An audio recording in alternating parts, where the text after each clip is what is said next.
Shalom, shalom, peuple de Dieu. Shalom, bana nzambe. To pesi mbote na kombo na Yesu. Mokonzi na biso asali biso grâce to mona lisusu tango oyo. To ye na pokwa na lelo elongo na papa na biso pasteur Nicolas. Donc to ye na présence à papa elongo na yo. Yango to bandi ko inviter yo, inviter pe bande ko to kota ensemble. Na prière na biso ya pokwa na lelo, bien aimé thème na biso eza vraiment kitoko makasi to koyoka maloba na nzambe sima nango to kokumisa nzambe pona lelo le 30 oyo totikali na journée moko po tokota 2018 ye kozala malamu invité bandeko bien aimé po ndeko moko akozala sauvé na nzela ya maloba oyo tokolanda na pokwa na lelo.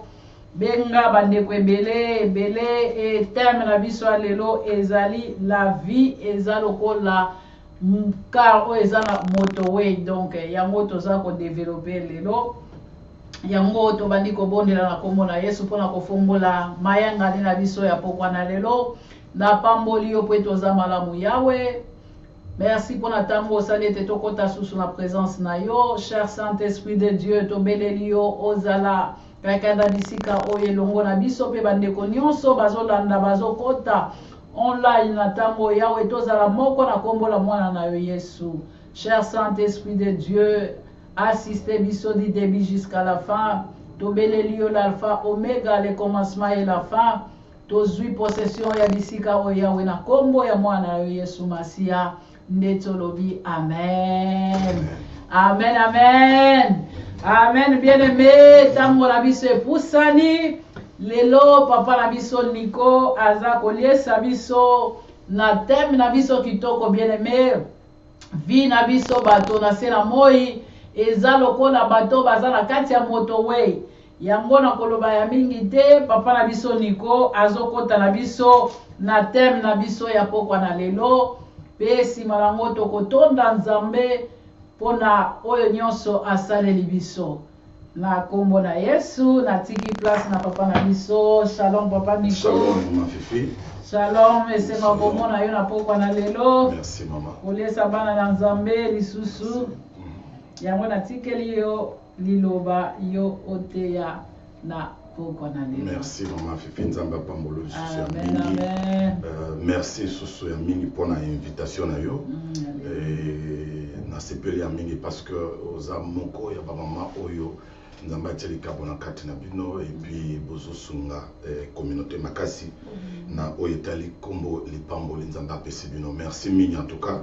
Poko na lelo toye po to partager moi lipa o Nzambe apesi biso tolia na poko lelo. So yokuta na tongo na éviter, so yokuta na poko ça dépend na ero yokuta lo matéa oyo, mais na évite très bien que message est le message mo munene pour na bénir yo. Parce que tout il y a un jour pour nous porter un nouvel an. Amen. Et je pense bien qu'on a besoin d'un message, un modèle en parce que dans la vie, il faut toujours au commun au balobi, au télémi, au talissima, au talapendeng et libosoko. Et c'est très important. Nous avons dit que belé mon kolalelo, oyo bayebi Nzambe na mozindo te, eza occasion ya kolangwa, occasion ya kosala n'importe quoi, ya koyiba, ya kosala makambo ebele. Oyo Nzambe otikala ozalo komote. Mais merci pour na yo au permettre te molimo santo a okota na ndako na yo. Akota na vie na yo na nzela mateya oyo. Et naza convaincu na poko lelo na journée lelo ça dépend de mateyo kutayo ozala béni. Et ça c'est un message que je dis même un message pour ta vie pour Amen. 2018. Alléluia. En tout cas avec ce message si tu le mets en pratique je suis convaincu que 2018, ça sera une année de différence pour nous. Parce que les années se suivent, mais ne se ressemblent pas. Amen. Il ne faut pas que l'année passée, 2017, qui vient de s'achever bientôt, qui va s'achever plutôt bientôt, soit la même chose avec l'année 2018. Ça, ce n'est pas bon. Vous savez, l'homme doit réfléchir. L'homme doit être dans un état où il essaye d'examiner les choses pour voir là où ça a marché ou ça n'a pas marché. Et pour ne pas aller plus loin dans beaucoup de détails, je vous bénis aussi dans le nom de Jésus-Christ. Que le Seigneur vous bénisse là où vous êtes, dans vos maisons, vous qui nous suivez avec, devant ces petits écrans. Que le Seigneur vous bénisse et que le Seigneur bénisse aussi notre bien-aimé qui est derrière... donc comme on dit dans l'ombre noire, et il est en train de nous permettre aussi d'être acceptés par vous, par toutes sortes de gens, de techniques qu'il est en train de faire pour que nous soyons bien captés devant vos petits écrans. Donc nous avons un texte que nous allons essayer de partager, un texte très intéressant qui répond à notre thème, que la vie est comme une conduite dans un motorway. Quelqu'un qui conduit dans un motorway, nous allons essayer de comprendre, parce que Jésus, quand il parlait souvent, Jésus prenait toujours des illustrations. Il prenait des images. Il essayait d'expliquer quelque chose. Je pense que la bonne façon d'aider les gens à comprendre la parole de Dieu, il faut avoir de matériaux didactiques. C'est très important. Il faut avoir certaines images pour faciliter la bonne compréhension. Vous voyez, quand on dit déjà que motoé, tu comprends qu'est-ce que motoé. Quand on dit conduire dans une motoé, tu comprends facilement. Donc tu peux facilement être branché avec nous parce que nous allons que prendre cette illustration-là, cet exemple-là, avec la lumière de la parole de Dieu pour t'aider à comprendre qu'est-ce qu'est réellement la vie. Amen.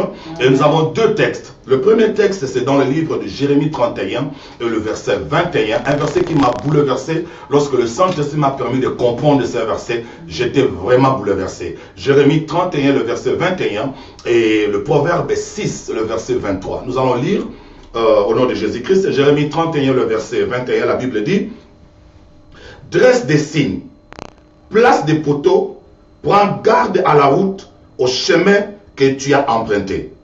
Reviens, Vierge d'Israël, reviens dans ces villes qui sont à toi. Écoute, avant que j'entre d'abord dans le deuxième verset, pour vous faire comprendre que ce verset nous aide à comprendre la réalité d'une conduite dans un motorisme. On dit, dresse des signes, place des poteaux. Pourquoi dresser des signes? Pourquoi placer des poteaux? Pour te permettre de bien conduire. Conduire quoi? Ta vie. Amen. Place des signes, place des poteaux. Vous savez très bien, dans un motorway, il y a des signes, il y a des poteaux. Et ces signes, ces poteaux sont là pour aider le conducteur de bien conduire dans un motorway. Ça, c'est très important. Pour l'aider à ne pas commettre des dégâts, à ne pas même détruire la vie des autres ou à détruire sa propre vie. Parce que c'est ça la vie. La vie, c'est le respect de toi, toi-même, et le respect des autres. C'est ça la vie. Ça, c'est très important. Et Dieu dit, place des poteaux, place des signes, pour que ces signes t'aident à marcher correctement selon ce que Dieu a prévu pour toi. Et la Bible dit, prends garde à ta route. Amen. Donc fais très attention de la manière dont tu es en train de conduire ta voiture, qui est ta vie. Ok? Est-ce que tu vois que on a lingala papa? Tant que la mission a lingala maman pour permettre. Comprendre bien. Merci. Donc tous autres temps pour la bandeko ya lingala. Donc na tozana livre ya Jérémie 31 verset 21.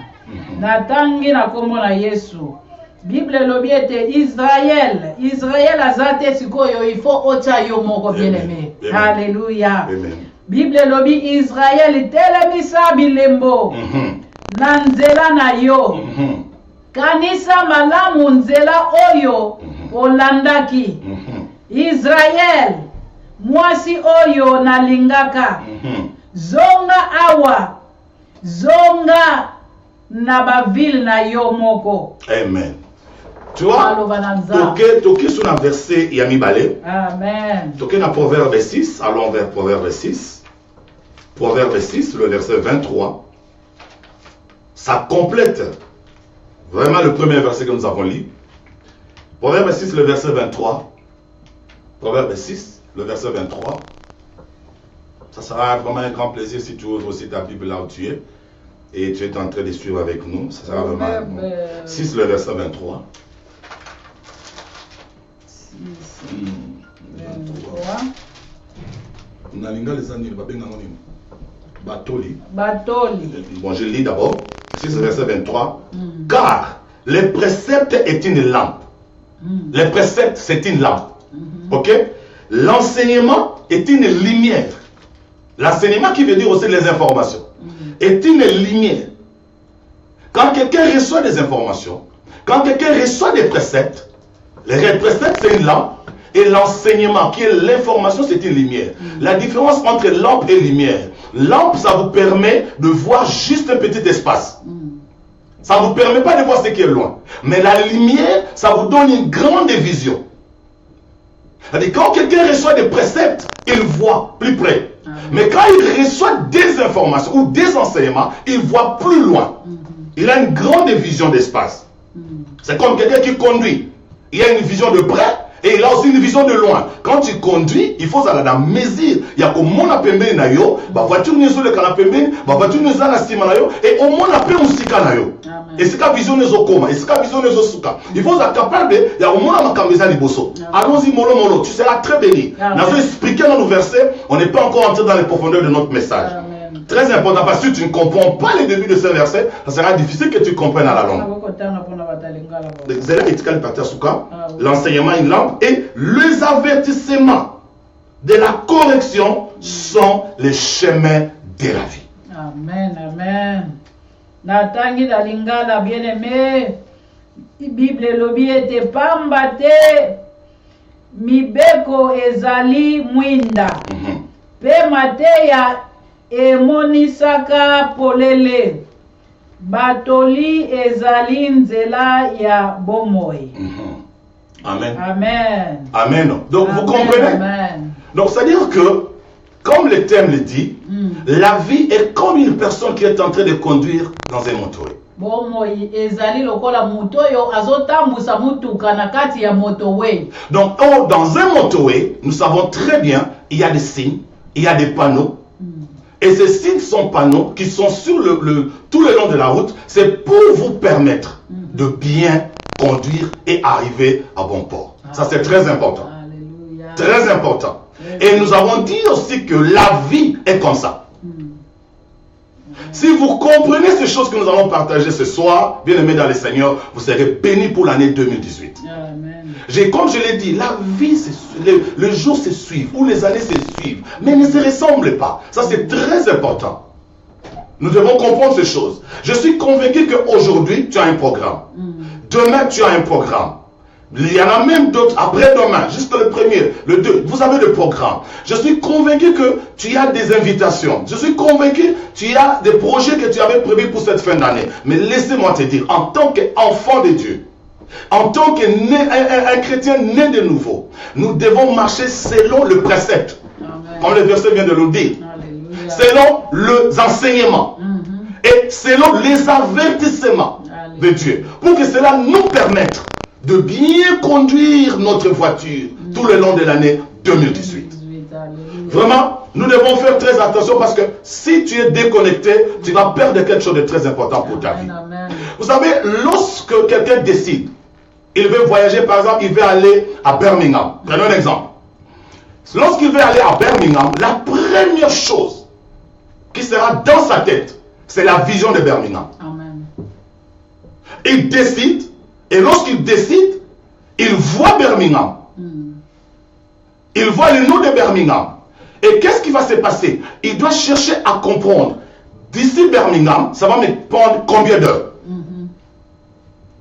Ça, c'est la première chose. Et il doit aussi faire un effort. Ce qui est très important, souvent beaucoup de gens ne le font pas. Il doit se renseigner aussi, comprendre le météo. Parce que c'est très important. Amen. Comment sera le temps? Le temps sera comment? Est-ce qu'il va pleuvoir? Est-ce qu'il fera beau? Ou ça ne sera pas il y aura trop de brouillard. Il doit s'informer sur tout ça. Quand vous faites un long voyage. Parce que la vie, c'est un long voyage. Amen. De 3, il doit, à son niveau, faire un effort, calculer le niveau, en fait, le carburant qu'il faut pour arriver à Birmingham. Et vous voyez, tout ça, ça entre ce qu'on appelle décision. Quelqu'un, quand il se décide, il dit, voilà, je décide, je vais aller à Birmingham. Ça, c'est, Birmingham est comme son point d'arrivée. C'est ça, ce que nous pouvons appeler notre destination, notre destinée plutôt. C'est ça, ce que nous pouvons appeler notre goal. Parce que quelqu'un peut se décider pour l'année 2018. Il a un projet, il veut faire quelque chose, il a une décision qu'il doit prendre. Tu dois comprendre que la décision n'est pas quelque chose de facile. C'est pourquoi beaucoup de gens prennent des décisions mais n'arrivent pas à l'accomplir. Parce qu'ils ne comprennent pas l'importance, la valeur de la décision. Lorsque je me décide pour aller à Birmingham, Maman Fifi, ça c'est très important. Je dois comprendre le contenu de ma décision. Amen, papa. Lorsque je me décide, je dis cette année, l'année pour ça, quand je parle de cette année, comprenez-moi, c'est déjà l'année 2018. Cette année 2018, je veux faire ça. Amen. Parce qu'un homme sans projet, ce n'est pas un homme normal. Un homme sans un but à atteindre, ce n'est pas un homme normal. Un homme sans décision, ce n'est pas un homme normal. Bienvenue dans le Seigneur. Ne vis pas sans décision. Vis accompagné d'une décision. Il y a des décisions que tu peux prendre journalier. C'est-à-dire, tu te décides aujourd'hui, je veux faire ça. Il y a des décisions que tu dois prendre durant la semaine. Il y a des décisions que tu dois prendre au courant du mois. Il y a des décisions que tu dois prendre pour une année. Tu dis, cette année, je dois faire ça. Une personne doit vivre dans une dimension de décision. Amen. Ne conduis pas ta vie sans décision. Parce qu'une personne qui conduit sa vie sans décision, c'est une personne qui est tiraillée de gauche à droite. Parce qu'il n'a pas une décision et il ne sait pas ce qu'il peut faire. Amen. C'est quelqu'un qui vivra toute l'année 2018 dans une distraction totale. Je pense bien, tu es d'accord avec moi, que l'année qui vient de s'achever, bien sûr, dans un jour. Peut-être c'était une année que pour toi, tu n'avais pas décidé, tu n'avais pas pris de décision, tu as fait des choses comme ça. Parce qu'il y a une grande différence entre décision et émotion. Il y a beaucoup de choses que nous faisons, nous croyons que nous avons pris la décision. Or, ce sont tout simplement des émotions. Amen. Je vais aider quelqu'un ce soir qui me suit. Cette année 2018, ne le vis pas avec des émotions. Parce que les émotions sont temporaires. Et ok, non, c'est les émotions, quand ça vient, c'est chaud. Mais après, à un moment donné, pouf, et quoi. Mais les décisions sont cartésiennes. Quand je parle de cartésien, ça veut dire que quelqu'un a le temps de réfléchir. Quand vous lisez dans les livres de Luc 14, ça vous écrivez, on n'a pas le temps de lire ça, 14, le verset 28 à 30, la Bible dit ceci. Lorsque quelqu'un veut construire un tour, la première chose qu'il doit faire, il doit s'asseoir, réfléchir. Ça prend des décisions. Amen. Il s'assoit, il réfléchit. La Bible dit, il doit calculer. Il doit voir les coûts. Ce que je vais construire, est-ce que je serai en mesure de terminer? Quels sont les aléas? Quels sont les problèmes qui vont intervenir tout au long de cette réalisation? Qu'est-ce que je dois, quel est le montant que je dois investir pour me permettre à conclure mon projet? Et la Bible dit, si cette personne commence et qu'il ne termine pas, les gens vont se moquer de lui. Ça montre que la personne n'avait pas pris une décision, il était sous les émotions. Bien aimé, il y a beaucoup de choses que tu as fait au courant de l'année 2017, c'était que sous des émotions. Amen. Tu as aimé quelqu'un par émotion. Tu as voulu aller en Dubaï par émotion. Amen. Tu as fait ce business par émotion. Amen. Tu es allé à Kin par émotion. Tu as fait ceci par émotion. Tout ce que tu as fait dans 2017, c'était que émotion par émotion. Voilà pourquoi tu n'as pas reçu. Voilà pourquoi tu as commencé, tu n'as pas terminé. Voilà pourquoi tu as commencé, tu n'as pas achevé. Et les gens se sont moqués de toi d'une façon ou d'une autre. Ah, tu es bailli. Abandonné, ça en était. Pourquoi? Parce que vous êtes champion à l'émotion. Non, j'aimerais aider quelqu'un aujourd'hui. Que l'année 2018 soit une année de décision. Rapidement, la décision, bien aimé, a deux volets. Lorsque tu veux construire le tout comme la Bible le dit, tu dois prendre une décision. C'est-à-dire quoi? Tu dois évaluer. Tu dois connaître la valeur de ce que tu es en train de faire. Ça, c'est très important, maman. Beaucoup de gens font des choses sans reconnaître la valeur de ce qu'il est en train de faire. Amen. Tu veux faire quelque chose, tu as un projet, mais il faut d'abord que tu puisses reconnaître la valeur de ce projet. La décision ne peut pas naître comme ça. Il faut comprendre la valeur du projet. Il faut comprendre la valeur de ce que tu veux faire. Il faut comprendre la valeur de cette relation que tu veux entrer. Lorsque tu comprends la valeur de cette relation, deuxième chose maintenant, il faut connaître les prix à payer. Deux choses qui vont construire une décision. Et maintenant, au niveau de valeur, il y a deux volets aussi. Un, il faut reconnaître ta propre valeur. Parce que, ma Fifi, si tu ne connais pas ta propre valeur, tu ne peux pas aussi achever une décision. Ça, c'est très important. Beaucoup de gens ont pris des décisions, mais ils n'ont pas confiance en eux-mêmes. Ils ne croient pas que les Cambos n'ont besoin d'avoir salambo. Ils ne croient pas que Ngapé n'a pas comme ils ne croient pas que Ngapé vient beaucoup bonga. Ils ne croient pas que Ngapé n'a pas réalisé peloko. Ce qui y a salaki nzamba pamboli, ce qui y a mataki nzamba tomboli, ce qui y a sali business. Mais Ngapé na mutu, na maboko, na za makolo, na za maïle peloko a mutu tel. Ngapé n'a pas sal. Donc il y a beaucoup de gens qui ont cette crise de confiance de soi. Tu sais qu'on a la crise de confiance de soi. Au vivaga la négativité, la négativité. Une telle personne ne peut jamais prendre une décision. Si on a une décision, combien de décisions tu as une émotion. On a assez d'émotion. On a une émotion, le yenge. Ah, non, qui, maman, tu as la salle qui voyage dans Dubaï. Et puis, si, yo peut, ngabe fona kende. Donc, on décide d'être aux une émotion. On m'a dit mon émotion, mon émotion, on m'a bien. T'as n'enga sa téléphone. T'as ni, on lingi était les émotions des autres n'olandaye. Alléluia, papa. Yo peut mon émotion, on lingi frère, voilà parce que ah frère, moi, akabara bien. Na mon frère, moi, ça la bien, après ça la bien, ça la bien. Ozo linga été, les émotions. Ya mon fifi, ma balle belle, bah tu vas côté à ma balle émotion. Émotion, papa. Les hommes ma balle té, mon tu vas côté pour décider. Pour décision, il faut y avoir valeur na yo. Amen, amen. valeur na yo oyebi valeur na yo oyebi pe valeur ya projet valeur eloko ozo décider osala valeur ya moto ondimi bozala na ye soki oyebi eloko wana bien aimé eloko moko ekoarrete yo liso te parce que ntango oyebi valeur na yo naza nani oyebi valeur eloko yo olingi osala oyebi valeur ya bisika yo ozokende bien aimé ekopesa power mpo stoppe okostoppe te ntango na décide nakende Birmingham nayebi bien valeur eloko nakende osala na Birmingham. Donc, mbula ebeta na nzela, ebeta te, il faut nakoma Birmingham. Yo se préparaki déjà pour na kokoma na. Amen. Donc so bongisa ki déjà mutuka na yo, bongisi déjà essence na yo, bongisi o kolia na nzela. Donc tant que o s'équiper déjà na biloko na yo, donc yebi déjà que destination na ngana kokoma. Mais tant que s'équiper te yango zo sala ke ozui décision mais essimité pona nini ozoyeba ko reconnaître te valeur esiko zokende na valeur na yo moko bien aimé na zo bondelo na no année passée osaki mambe bele oyeba ki valeur na ote nga zo interpeller mutu moko lo wela ke lobina lo wela ke de feti vanda na se babi avanda ka mutwana celui qui veut construire là avanda ka vanda na ne oyo.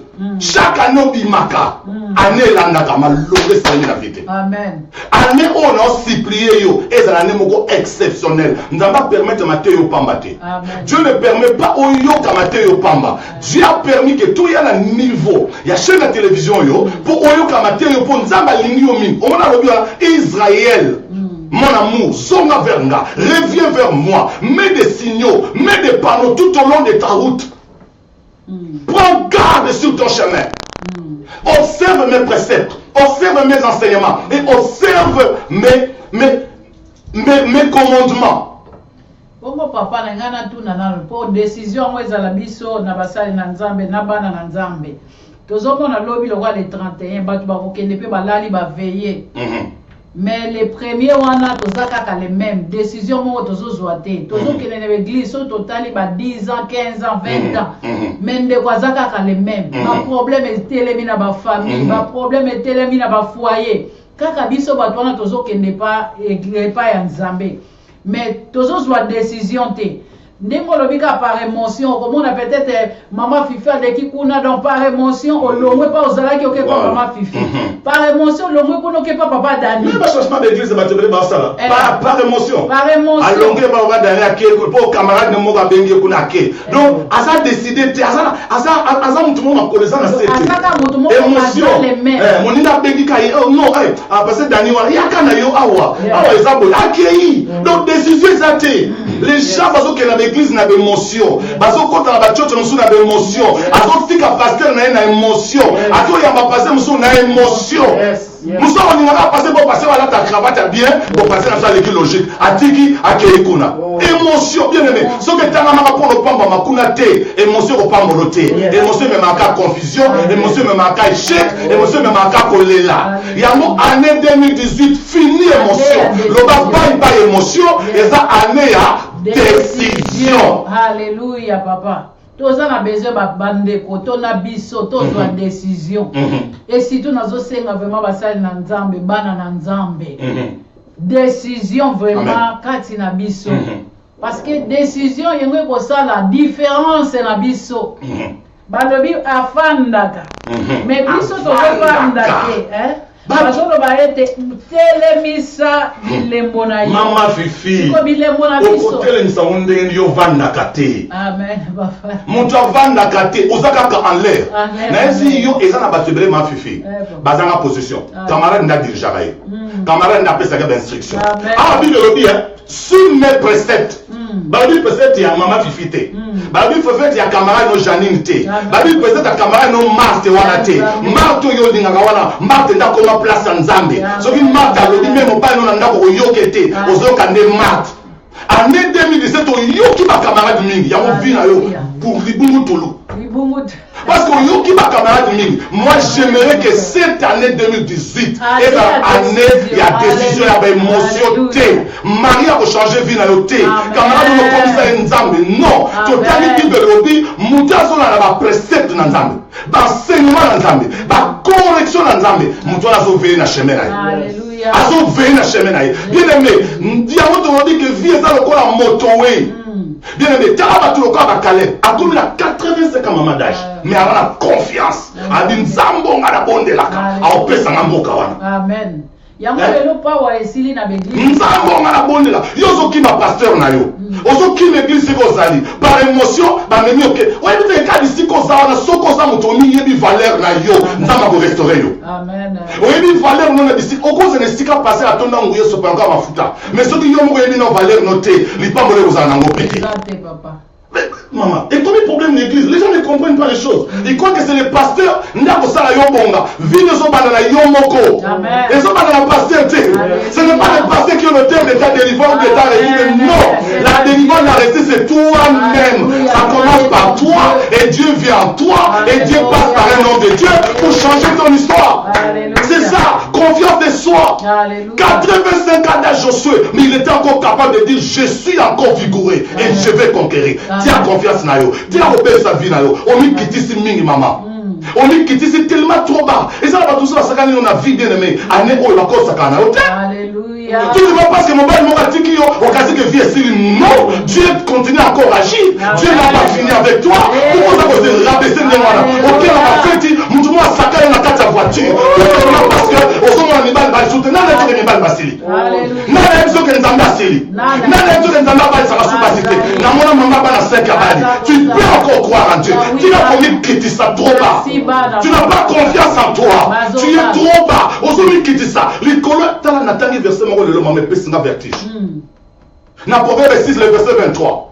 Par une femme prostituée à cause seulement d'un pain, d'un petit pain. Alléluia. Bazouille. Bazouille. Manque à valeur na yo. Na lina beta c'était le kama valeur maman. Pour la monde des amours tout ya. Papa. Manque à valeur na yo. L'école elle pas. Numéro bien, l'école elle pas. Bazouille. Donc yoga, l'école on parle la taille bien. Adieu parfait, sur la bien. Okufi. OK, IP. Et comme il l'a dit, Bouzomba, lobby, diplôme et la simanango. O comment le là? Aza responsable té, Akiparabana té, Atalakabana té, Aza aventurier. Aventurier, yo bossani que yo, on soit comme une émotion. On peut dire qu'il fallait dans notre nom té, si on s'en bien la frère on aventurier. Mais fait la monnaie qui ont mis festival té, Aza aventure ténéré. Asa aventure tenir, a jouer no tenir. Yo zone ma penda ba sakano na toilette. OK feti, na toilette ba ko fina yo. On est bénissé. Amen. OK feti, mutu ma ko sakano na kata voiture, on est bénissé. Et puis le do ba, oh na ba pasteur église na kendaka, et le ça la raté ozo bossa na que manque à confiance de soi. Ozo mi kitsa tellement trop bas. Na e ko yebisa mama moko na poko lelo. Na lingo tika ko mi kitsa. Tala mama, Joseph hein, ba ndeko na ye, ba kangi Joseph. Ba boaki na libulu. Ba mandalit ba oleka. Ba bengi ba mandalit. Boya. Tozan a né marchandise. Comment les amis sous Joseph T. Et comme une marchandise. Oh my God. Et comme une marchandise. Boya tozan la marchandise oleka. Et tant que ba marchandise Joseph. Ba marchandise. Oh biso tobi. Oh 200 €. Tu t'en fais ça 150. OK. Non ça c'est les hommes qui vont passer 10. Non so bon ça c'est biso OK. Ça va. Bon pesa. Joseph a commis marchandise. Là dans bien. Bah dès qu'il attaque marchandise, a commis et pas attaqué au Potiphar. Quand Joseph a changé de titre, attaque sur marchandise, a commis esclave. La preuve en est que tant soit qui provient à moi c'est Potiphar, moi ça veut dire cet esclave que tu as mené dans cette maison. Aligné au Sakananga. Donc deuxième nom de Joseph, homme qui est pécié, bah bien en esclave. À ceux qui ont arrêté, bah même il va causer les problèmes dans la prison. Troisième nom Joseph il s'appelle prisonnier. Donc Joseph a eu le nom de marchandise, esclave, prisonnier. Mais la Bible dit, échangea qui visait à Joseph était. Joseph est resté Joseph. Joseph avait toujours grillé dans mon tunaï. Il savait que Dieu l'a préparé pour être une bénédiction, pour être une faveur, pour être une grâce, pour être une solution pour le pays, pour le frère, pour ma nation. Il n'a pas perdu courage, bien aimé. Il est resté Joseph. Bien aimé, mon père a bois qui s'aille. Tu vas boire qui s'aille. Tu vas l'omba. Mais on s'en met à la carte na yo. Et pour dire que l'on va jamais. Il y a un an à la nana batute. Finalement, tu dis que l'on va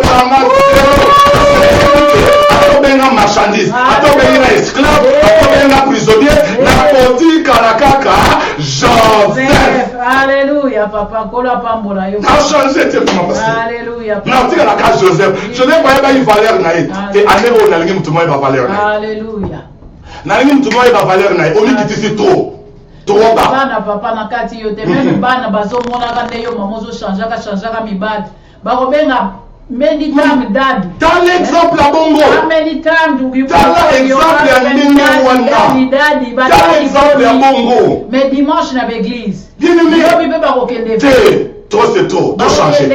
Papa. Ba maman, na yebi que mususu bo yinanga, merci coup de chapeau o yoki alinga nzamba pambolo. Mais ozo yinanga ko yinanga te. Na yeli yo obi de lobi na kotangi na proverbe 6 ya, ba lobi ya, nzamba lobi ya, ba précepte nanga. Ba enseignement nanga, ba correction nanga. Ya on est chemin de la vie. Oh my God. Maman dit que quelque chose est powerful. Dans la dernière version, je dis wonderful. Nzamba zasuka. Nzamba asuka. Bien aimé, ko yinanga te parce que ba précepte non mais la information non pesa yo ba connexion zo et ça c'est le chemin de la vie, chemin à vie en wana bien aimé la ligne changer ta loko ça na ndi maman mo 5 bana 5 papa papa wana 5 bana 5 papa asali petit de biblique asali école biblique a super certificat école biblique ba zo benge pe mosaleli na kolo wow mais ce qu'on m'a dit ça ce qu'on m'a dit année oyo ba maman bo changer bo zo décision hein bois qui s'appelle battu bois qui s'appelle battu bois qui s'appelle battu aboniko quand solo que la fille parce que quand on m'a dit livre moi fais livre moi livre maman livre ka ba pression bazio moi ni loba ya ventile mo ka maloba sukali ndekolanga mwasi mi pesa valeur zala lokola Joseph atako changer na kombo na kotika la Joseph zala bongo lipa ediminé yote c'est tout ya monté diminé yote lelo za fait de noyebi lobi na yote bato somo na makasi lelo de koleka bango na makasi bato somo na bango na nguya lelo koleka bango na nguya bato somo na bazui lelo ko soit koleka bango ko se prostituer te komi kitisa te ko za batte tout la sangwa Déborah dans la Bible. Dans Juge 4, Déborah au peso sangonae, avec moi sa décision. Moukonzi Lokola, chef de l'armée, a Obama que nous avons bitumba. Libosa Sisera, mais Déborah a dit aujourd'hui, tu verras, l'Éternel donnera la victoire entre les mains d'une femme. Alléluia. Hey, mais maman, on va n'importe qui. Papa na kati yote ngana zomona c'est comme si basel na nzambe ne mutu bazobe bisa bapate. Parce que likolo peut-être photo za na bandime belé mondima zo sala ne mabena kati église makambo ezo église comme lokola muziki. Donc tozomona nguya ya nzambe na mangomba esili a cause ya kobomba bosoto pona nini poto za na bandimi 10 to 20 to 30 na église. Donc c'est comme si pe dans la poto pasteur a dirigé na bandimi. Donc bandimi so ba bi pasteur wala pasteur niko a ko ya côté ya te. Donc esili pe ndenge wana pasteur na landi pe makamba bandimi na ye donc yango zo mona ke poto bandimi bazo ko décision te papa. Pasteur yemo pas la décision te. Kasi il y a même pasteur à sa décision te. Parce que ceux qui pasteur à sala qui veut na Nzambe. Ayebi nenga décision pour Nzambe benga. Nzambe benga. A dit qui enverrai-je? Amen. Il dit me voici, c'est une décision. Amen. On dit qui me voici par sentiment. On dit me voici par émotion. Dieu a dit qui enverrai-je? J'ai besoin d'envoyer quelqu'un. Dieu a dit me voici. C'est une décision. Donc, quand une décision, dans une décision, il faut reconnaître valeur. Première chose, en tant qu'un homme de Dieu, je reconnais valeur. Na commune qui te pour la offrande. Na commune qui te parce que nous devons soutenir. Na commune qui te parce que nous devons non. Tu as été un instrument où tu es passé par pour faire quelque chose au sein de l'église. Mais la commune qui ça devant ôter. Ça, c'est la première chose. Reconnaître ta valeur. Et reconnaître la valeur du ministère que Dieu t'a appelé, pasteur. Tu as un ministère que Dieu t'a appelé. Tu as un but. Tu as quelque chose que Dieu attend de toi. Mais paie ça par rapport à l'appel. Reconnaître tes valeurs appel. Combien de gens ont confiance? On peut s'accorder confiance. Combien de Zambé a taillé dans le manqué pour l'âme na bango mais a polika yo Il faut reconnaître les valeurs. Ce qu'on reconnaît en haut, on dit comme ça, ça calme. Ma vie, tout ça va ça, mais n'a pas ça calme. Amen. Mais tu as comment on dit, mais on dit pas, on dit là, vous arrêtez. Ouais, il y a, à bien ici, la gauche droite, on dit là, vous arrêtez. Pour la vie, il y a ça. Na mi yebi nzambe na benganga yo pima lipa na yo ola pesa ka lipa comme on nzambe na nzambe alléluia. Non mais j'ai pas peur, j'ai confiance. Amen. Deuxième chose, bonne adhésion maman, tout que nous avons déjà pris. Il faut reconnaître le prix à payer dans une décision. Alléluia. Quand tu prends une décision, il y a un prix à payer. Amen. Décision est à hésiter, décision est à facilité, décision c'est un prix à payer. Le prix à payer c'est l'énergie. Il faut déployer pour la maison. Donc, il y a donc Birmingham, il y a très bien que il faut on dit magotam ça pendant 2h30. Alléluia. 2h30. Celui des gens on a mon Congo ça n'a pas aux questions à Birmingham.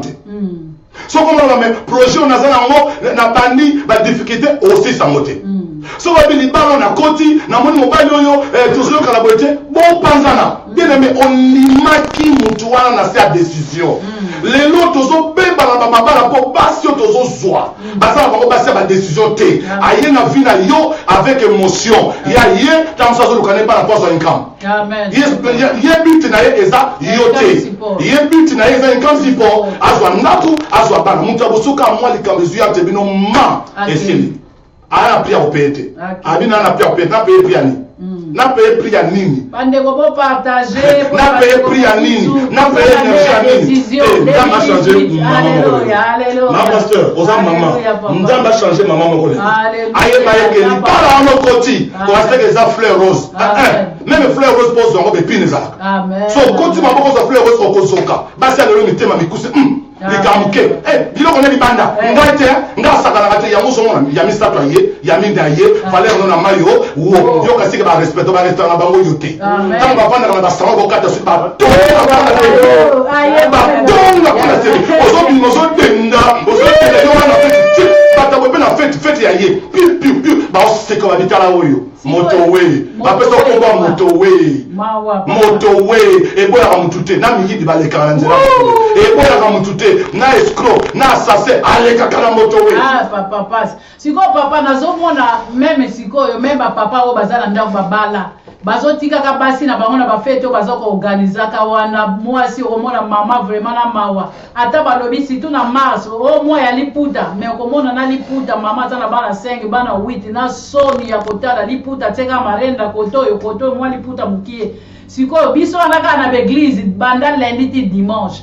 Donc année est-ce que ne toko ko yebisa ba mama te na ba papa ngo wana ko pia bango conseil ya changement nanu ya christianisme et fingisami ya mingi. Merci. Donc bonzambe et fingisami ya mingi. Mais ba papa o baza na basi na ndako mona papa tika ka mwasi samedi akendene ba feti otali mama oyoki na soni na mawa. Sikoyo papa décision 2018 décision année ya décision yango yeye.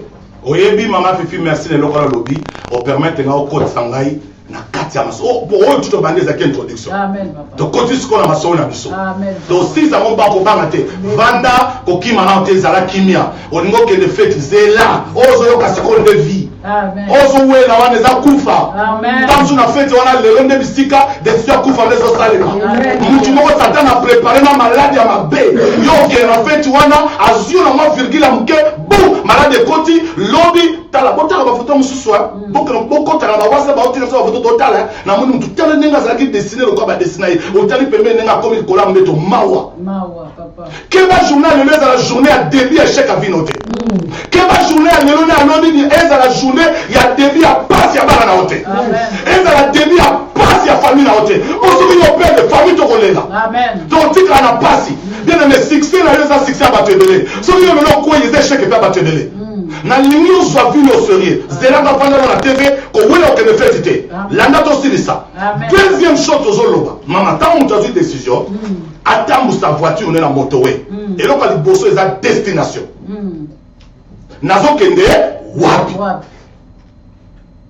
décision faut même la destination oye banzelo zokende to wuti banda janvier to komi décembre bilan ya banda janvier ti décembre bilan de siko eza lelo na lobby le 31 mais siko komona mutazo finka na fête ya kolata biloko kolia masanga komela Ozo kende wapi.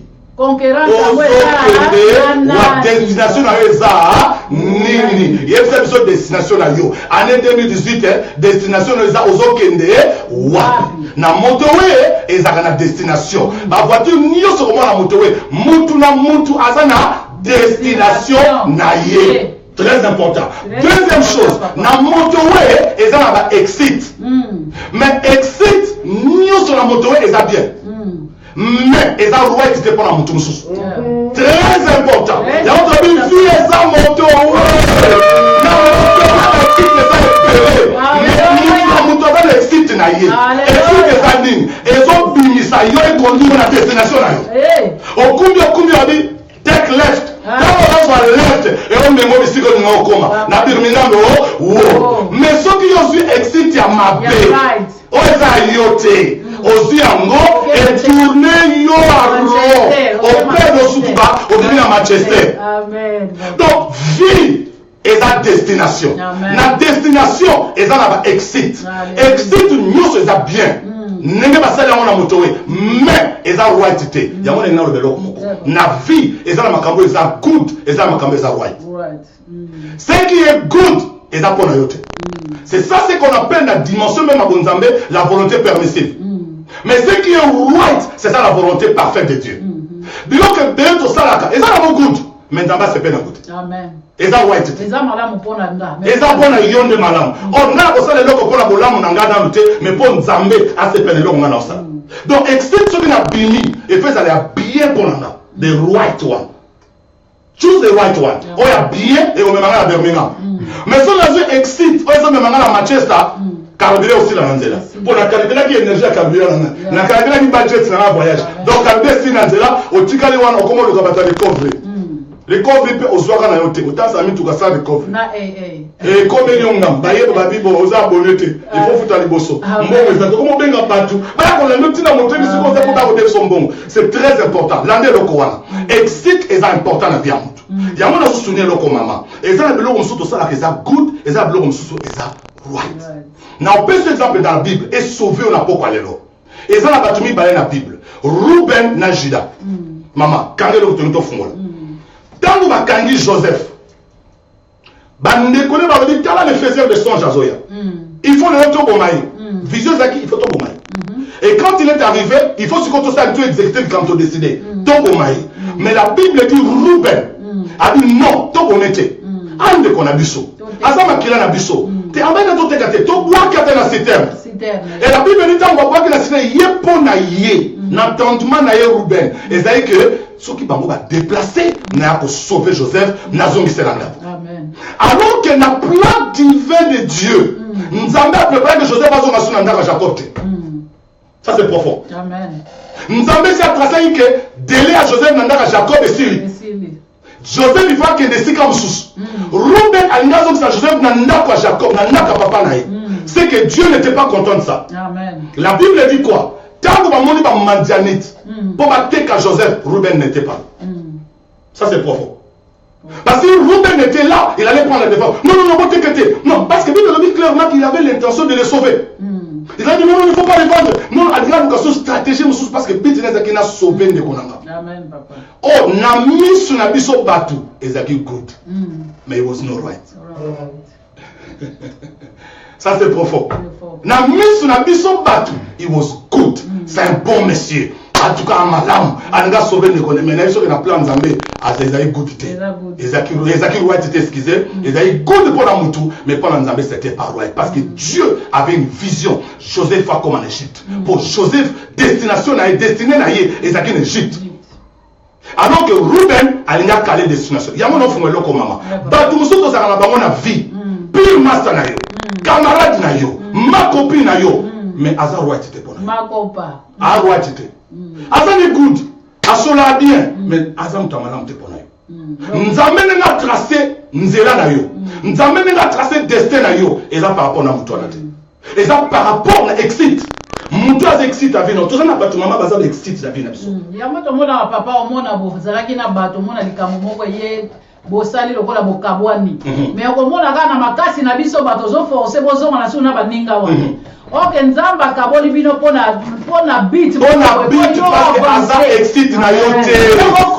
Mutwana za excite na yote camarade. Ako excite note. Na makasi no bokozo linga ozomsa suki camarade na ezonga. Osala lokola kumbe. Nzambe asa yebi pona nini likamwana yaki po asala nini akabola bino. Voilà, pour atteindre en Égypte. Parce que pour nanda parce que abongisi ya makama. Destination la yo za Birmingham. Birmingham na yo za Égypte. Nzamba zo tinda yo kuna yo zo Alléluia. Donc les acteurs important bien-aimé. 2018 continuons ça excite na yo te. 2018 ba ba ça excite no basali. Ba musu tika bango. Baza good mais baza right te. Tika bango. La Bible dit Judas sikoya ye. A dit toteka Joseph. Alléluia. C'est Judas. A dit toteka ye. Taba maladi basoya. Pour abengi man. Boya. To bengi marchandise ba teki. Afisi papa ce que vous direz sur ça la qui c'est zaleli na ye atiki yo akena ye. Et ça la qui c'est déjà. Parce que tozomona moninga malamu natanga pasi natanga bisembo mais mutu akozalaki déjà akei atiki simango peut-être ayoki mwa mopepe moko malamu akomo zonga donc c'est ka linga zonga le loko moko émotion donc c'est pourquoi kozalaka na décision émotion esipite tant que tozo forcer na bunzoto ya moto na moto we excite ezebele mais tozozala toujours na ba problème à cause tozo forcer bolingo boko bolingo ezopesa mela yo te mais biso na makasi na biso moto zolinga bato na balinga ba excite eza ebele mama ma fifi mais exite excite na yo ezali 2018 luka excite na yo nani waza excite na ngai ozo na leki na nzela na ye ozo na leki na nzela na ye ozo na leki na nzela na ye nzamba kokisi vision na vie na nga eza na excite na yo sala très attention Judas azaki excite à Joseph pour Joseph akoma kuna bisika nzamba bongiselaki tamba teki Joseph asalaki right thing oya asalaki ezaki right mais mokili lobi mutu mabe mokili lobi ndoki yango tikala fungola yo bato bateyaka message ya koflatte yo baza good mais baza right te ateyoka même parole mais aflatte yo a good a right mais mutu akozala kwa Juda ateyo mateyoki pilipili na nzoto ateyo mateyoki tonga batume na mutuwa ateyo mateyoki bapambi mato na mutu aye wana Juda azomema na Egypte po makambo echange na vida yo azomema na Egypte po otonga maloli 2018 tokola na Ruben amen eza mpe baministère ya Ruben bato ebele eza baeglise ya Ruben église ya Ruben eza ebele oyo likambo tuna eza question lelo baeglise ya Ruben bakomi ministère évangélique de Ruben kuna bakonsolaka bato kuna bazwaka so ya bato kuna basalaka bato bolamu bolamu wana eza video eza right video Yesu atalela bakona musika na libanda papa kamba zonuka ministère ya Juda baoyo babeta katonga baoyo babeta kabato baoyo balelisaka mutu lite kitibo mutu abandolela amoni sake na ye amoni buzoba na ye wana ndezo memo na Egypte wana ndezo memo na destination na yo 2018 tika ditambola d'église tika koluka pasteur wa konsolaka eye vraiment alandaka bato tina bandako so ye na ndako lambi fu pasteur bato alia bandola na ona kiti na obinde passer à malam wana ndo sepeli lori yo mutali boso passer na dunda soyez pas nous taminga ali ya kufu akena toilette boyebi ke bala boyo kota toilette simana yo ndoki amen tika ministère na yo wana ya Ruben donc nyango ni soute 2018 eza donc bato ba me babiso na destination bato baso me babiso to conduire moto ya biso bien lo ba mene siko za ngoli ngoli ngate ni mena na amen pour la yendi yo ministère ya Juda na po walelo leo na hotel lo kwa Juda lo baki bo teka ye ba pasteur nyonso ba évangéliste ba teka ye o bozo tambola selongo tamusela mabandimi na bino décision yango yeli bino mama na meselo Yesu akowanga na yo. Na yebi frère. Ona seki pona yo na yebi yo. A changer comme bishop. Yo za bishop. Amen papa. Yo za bishop. Ngana otuno yo za bishop. Hein? Na lingi batia biso na compétition. Basala o convention ngeza quelque part. Yo simba bi benga biso ba tote. Total nana za bishop. Yo za bishop. Na ba mate ya bana mikeo zo te. Bishop. Non na lingi na zo so kanga comme na TV. Senga so ko ni kutenga ofuta. Sal moko biso no to so terme apesa biso to te ya bato to ta soki yo ko big family mo Papa, si quoi nini ezosala bongo. Yango si quoi nini potopote kote na makambo na Nzambe. Pour nini ezosala bongo ozalaki évangéliste comme pasteur. Non, maman qui a décision, instabilité. Maman, ayebi eloko apolité, ayebi eloko azosala te. Eza bato bakomi pasteur par émotion. Un point entré. Pour ceux qui ont commencé par émotion, na bo garder identité na ngai. Et là au moins il faut changer. Amen. Est-ce que vous comprenez là? Soit histoire à Pierre. Pierre et Judas, la même chose. Jésus va au Kangaye. La Bible dit Pierre a tombé. Eh, bon quand on met pas l'itoyo, tia. Jésus a dit yo. Non la tenu. Non la tenu quand l'itoyo. Eh, yo ni moi péché dans la kende. Là comment la destinée là? Ah, tu comme comment la vie l'itoyo dans ton auto. Oh. Eh. Tombo Pierre. Oh, on va soutenir yo. Ngande pile masala yo. Ngande te. Tolingi ba Judas oya kateki Yesu. Asimbongo. Esui. Mais Yesu a connu la destinée. Yako ane ennemi na yo. Ba omemo la destinée na yo. Bo ba ko kane na yo. Ba omemo la destinée na yo. Bo ba otonga yo. La destinée na yo. Bo ba ko ba n'importe quoi. Ba omemo na destinée na yo. Alléluia. Amen, amen, amen, amen. Plastique là,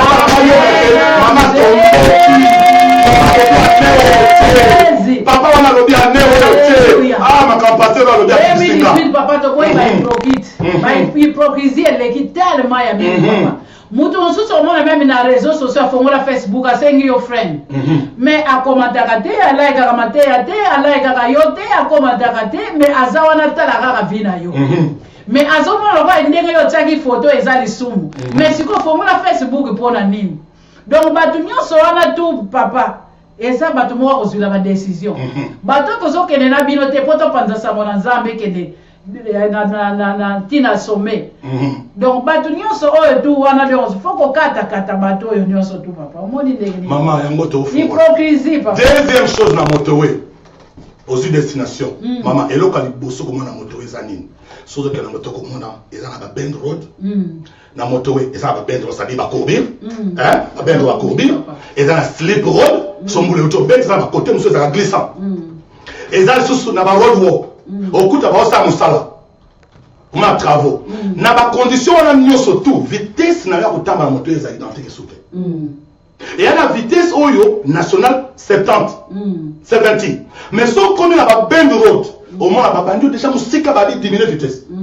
Ko question la vitesse on a été diminuer. Parce que si on a la vitesse wana on peut dépasser au betimir, on peut dépasser au coin na libulu, on peut dépasser vina vina ko beba, diminuer vitesse. On comme la place sur mami, ba on ça va travaux. On commence à faire une chose dans diminuer vitesse.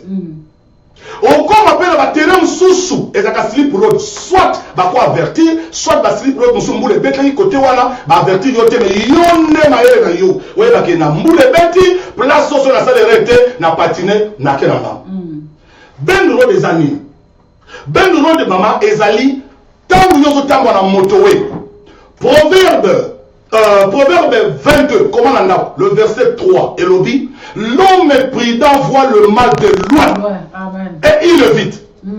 Donc, tant on a vu au mami, motowe, vu au conduire, monaka ba dégâts la musika, monaka ba courbi na musika, kokota na se à distraction te, ça muto ozo comprendre musika ozo kende, au monde là courbi les sakuna, bana ko sali ni, o diminuer vitesse na yo. Alléluia, kokata kata bango. Diminuer vitesse na yo, kokende sur la vitesse ya liboso te, diminuer vitesse. Mami, eloko nini etiaka batu, ba ko diminuer ba vitesse te, distraction. Distraction papa. Au moment où tu as vie, azo kende, vie na ye, distraction na distraction. Si on dit distraction, on conduit vie na moto et bien dans le Seigneur, on cause la distrait et si on commence à kona. Tout à fait papa. On commence à kona, dans le luka, on courbe sur ma et comme il trop tape. Ok. Amen papa. Tika distraction l'année 2018. Alléluia. La Bible dit dans 1 Corinthiens 6, le verset 12, tout est permis, mais tout n'est pas utile.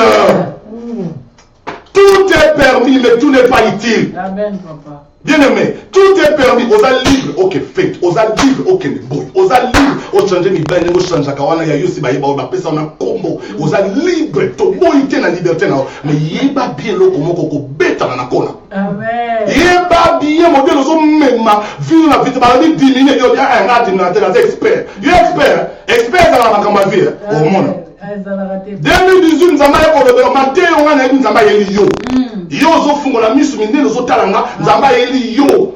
Ozo va passer au monoko na monoko te na so ko aider yo. Batele zo na proverbe ba lobi ba correction, ba avertissement, ba précepte, il y a le chemin de la vie. Le verset est bouleversé finalement. Ma pasteur, jour d'avant la terre est une wonderful God. Et nous, comme nous avons bombité, tout ce qui est dans la vie, nous avons tiré la Bible. J'ai dit, waouh, nous avons dit, ça peut s'appeler que motoé, nous avons dit, ça c'est motoé quand on a pensé avant motoé, ça. Eh, maman, nous avons dit, nous avons dit, ça c'est motoé quand là. Alors, bien, nous avons dit, la panneau, la signaux, tout le temps, a dit, veillez dans la panneau, la signaux, tiens, on peut et conduire bien.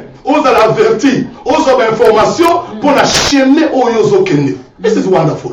Donc, nous avons bien il y a une distraction. Au comme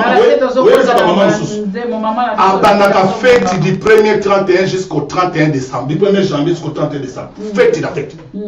Fête na fête. Fête na Yozanani. Vinozokena on dégeni. Makamezo simbate, aux autres la âge na hoté. Aux autres la âge au commun na hoté. Distraction de cul. Il faut changer. Na 2018, Keba na ba courbir. Keba na ba courbir. Deuxième point, maman, ils ont slip road. Ba slip road des animes. Ba slip road des bateau, maman, ba risé. Oh, ba yena vina yo. Ba la soke boa ba pire. Ba la soke boze lo moko. Ba la soke to solelo moko. Ngano makambo. Nzo mande aza terrain glissant. Nzo mande ti avanda kana yo. Oye ba te makabu tout sola akumba ngwa ko beta na gauche. Amen. Akumba ngwa ko beta na droite. Mais suka sana yo boza ba pire. Azo tel so ekama. Nzo mande azo calculer boto mo mobile na yo. Amen. Azo calculer mobile yo ya ba te. Bozo mo na ke boza pire. Nzo mande mobile no na ye ba bi makana mama depuis quand. Yo ku tu dete. Baslip Road 2018 Keba na Baslip Road bon la glissa kabatu ozo terrain glissa ozo e bateau zo kasa ok ozo tam sa voiture tout va bien nzo bande Keba moule se beta ki mabele pavement c'est comme glissa moins de frères vous oba hey 2018 Keba na Baslip Road bakamaro ba relation ndenge ba melaka bakamaro ba relation ndenge ni ko cheat bakamaro ba relation yo ndenge ni faut ami na oka mutu mama papa basala basanga mo ipale so 666 babenga ngo donc so babandi ko mela mo suka au nom de Jésus Baslip Road na vie na yo babima tozo benga na Baslip Road batika vie na tranquille dans le Seigneur il est temps pour na yo que okangama na nzambe tika Baslip Road amen. Troisième chose. Et d'abord, il y avait quelque chose de très important. De reparler en même. Sur le matin, il y a quelque part, maman Fifi, nous allons en parler encore en profondeur. Je crois que c'est dimanche et les autres dimanches. Pour l'eau de la mort prochaine. Next Saturday, ok, tu as soit pour mes athées. Tu as la troisième maison qu'on a dans la moto, ils ont un road walk. Road walk. Dans Ozoya, au côté de Bossa, va travaux. Cela veut dire quoi? Bah, diminuer vitesse, les canards. Bah, il note que tellement autant la makamto sale. Ma vie bien. Les canards. It's not your business. Mind your business. Pass away. Kende. Et ça, il y a yoté. Bien aimé. Et ça, il a battu belé. Bah, ça va copier peste. Azana vina ye, atiki vina ye, akomo luka copier ka via batu. Akuti batu na business na bango bien pas comme tala. Yo sa ngeni. Yo mobile no sa ngeni na mobile no. Ngana sala ngate. Ngana chambe kai pa na ngate. Na chambe kakate ne so na binsel ka chambe wa misa chambe na kitia. Yo pozo ngana ndako yo po bando ye kola ndenge ba bumsa mu wa misi ko samba. Copy and paste. Copy and paste. Road walk. Yo za mucho ba road walk. Donc au copia kana ka dilanda tala. Na Erwa 18 le verset 21 na lingo komango. Comment le quoi? Eli a téléméli par l'anzanda. Sur quel pied dansez-vous? Êtes-vous de Dieu ou êtes-vous des bâtards? Pour ça wapi. Pour ça la bino soye balaté. qui est vous bien aimé? Oza mondimi na tongo, na après-midi au komi na o, muta mesala mabe. Oza mondimi dimanche, lundi, yo wana olala noka okosana ke musala oki olala ndako mutu.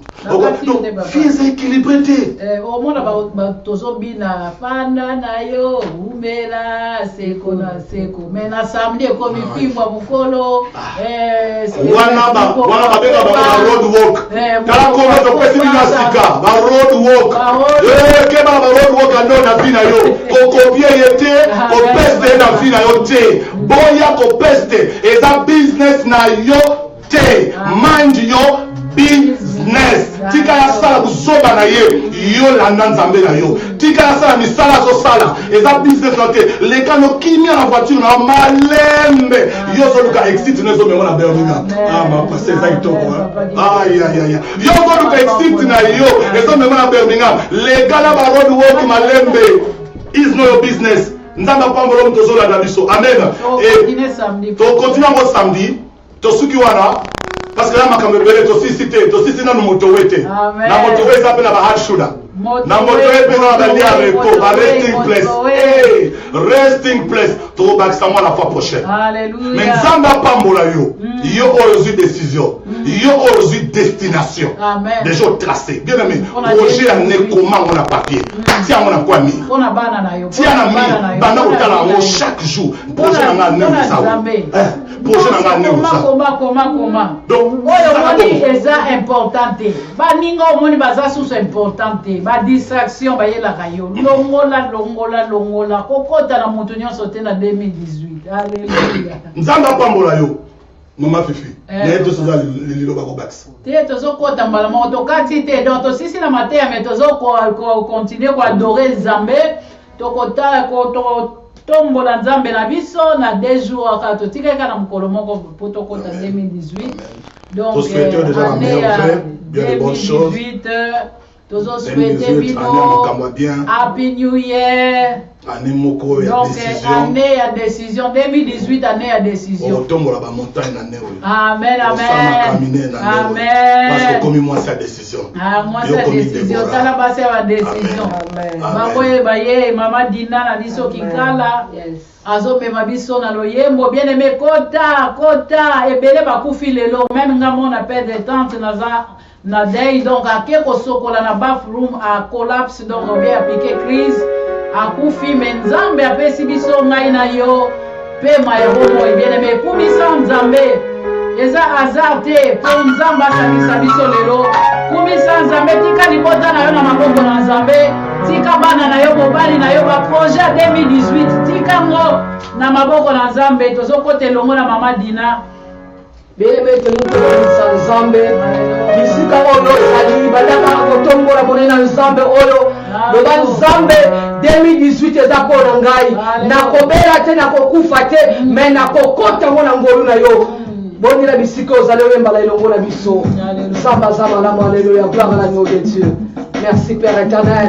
Ngete kotombola kombola yo kotosa malamu oyo koleve kombo oyo eza puissant koleza mapuissant nyonso éternel notre Dieu olevile makomi na yo approchez-vous de moi et je m'approcherai de vous dit l'éternel Dieu désormais voilà tu es ici mpona mama oyo mpona kotombola monene yo Père éternel po tosali malamu osali Nzambe malamu éternel notre Dieu mosusu aza te lokola yo Jésus. Alléluia.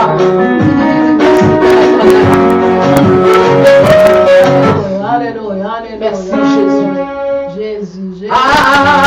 Tabato bakoboya yo bakolinga Satana yo olingi bato nyonso yo koboya mokote yemba. Hallelujah.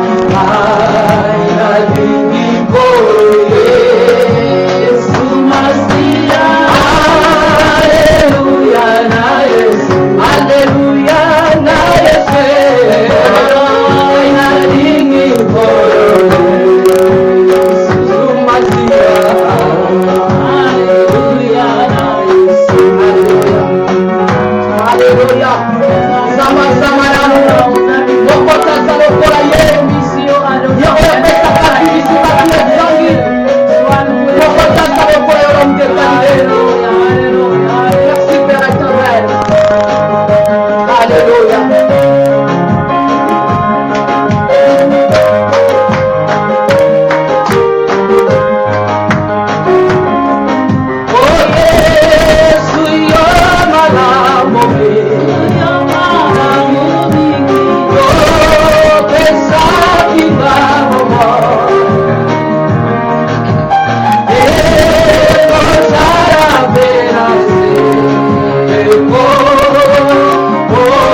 collaboration.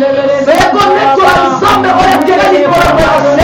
Ça va, on est vraiment non soit ça la fin, non soit ça la fin, fais collaboration, comment on est quoi qui s'y met sur la boule à 6 ans, le collaboration a boule à saké, la continue à connaître la scène, et moi tu laisses éviter mon ami son père éternel, et pousse la divorce sur la yo, pour que les amis soient pour la mission. Mon pote a le collaboration chino, non si ton combat est au Seigneur, non si ton combat est au père éternel, yo ça pour la mission, oh ça fait la manda, oh ça fait la père éternel, non si ton combat est au père éternel, oh ben non il faut savoir, merci Chino, alléluia, le roi des seigneurs des seigneurs, le véritable Seigneur, alléluia, bénissons papa, alléluia, merci ton combat est au Chino, alléluia.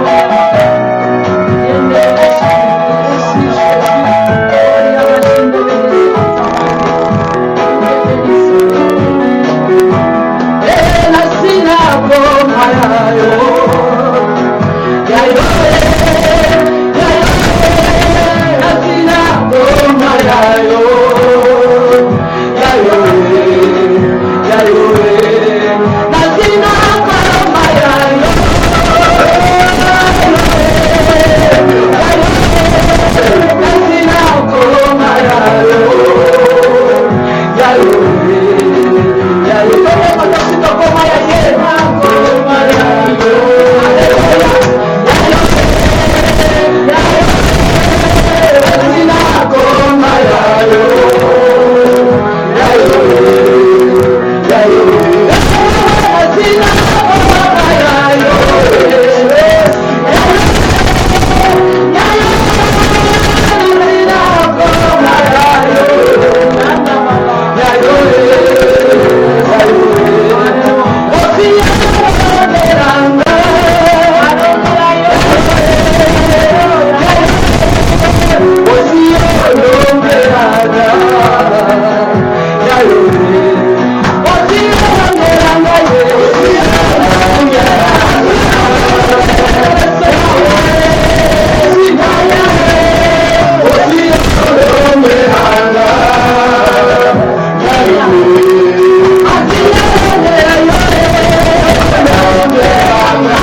Au nom puissant de Jésus. Au nom de Jésus. Alléluia. Alléluia. Yesu azamala. Yesu azakitoko. Topamboli yoyo landa kibiso. La kunyonso elandi biso. La oeko landa biso sima. Kambola mana kombo na tata. Et année 2018 est l'année à décision. Bien-aimé, Jésus-Christ revient bientôt. Akokuta yo lolenge nini soka yelelo. Bien-aimé, eza année à décision. Joie décision. Olo nyonso ezomema yo na distraction. Bien-aimé, tika mo na 2017. Kota na Yesu elongo na 2018. Joie décision, bien-aimé, na ba domaine nyonso na makambo ya Nzambe na vie na yo na libala na vie ya bana na yo. Joie décision ya baninga nini okoki kotambola na bango. O baza komema yo na nzela ya malamu. Etolobi ete vie eza lokola mutuka o baza kokumba na kati ya motowe. Yango eza terme na biso. Samedi prochain tokokontinue longo na bamama na biso Dina pe papa na biso Nico. Tokozala kaka na bisika oyo mpona terme na biso ya 2018 tozokontinue nango tokoeleve Nzambe na bolingo na tata. Bonne année, bonne fête. Oh na kombo na Yesu. Happy New Year.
Hey, Yahweh,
Et ya Ornella, Maman Boui, bino nyonso tu bolandi biso.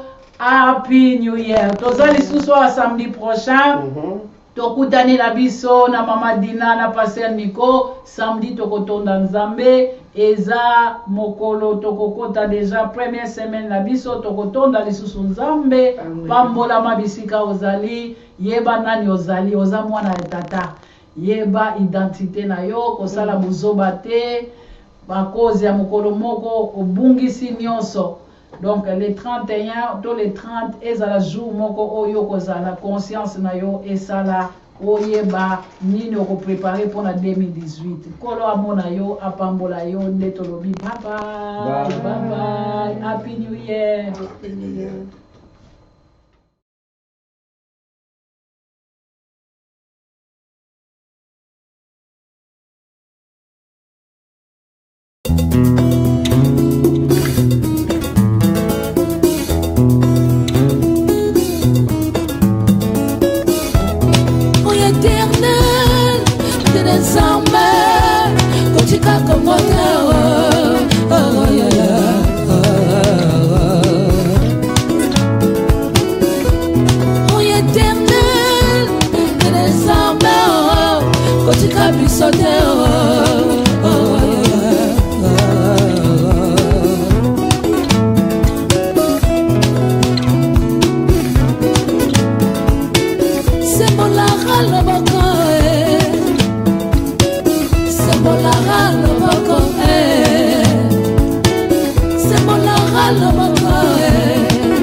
Kolela ya komole sila katao. Yolo baki pinzoli na bi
Sembola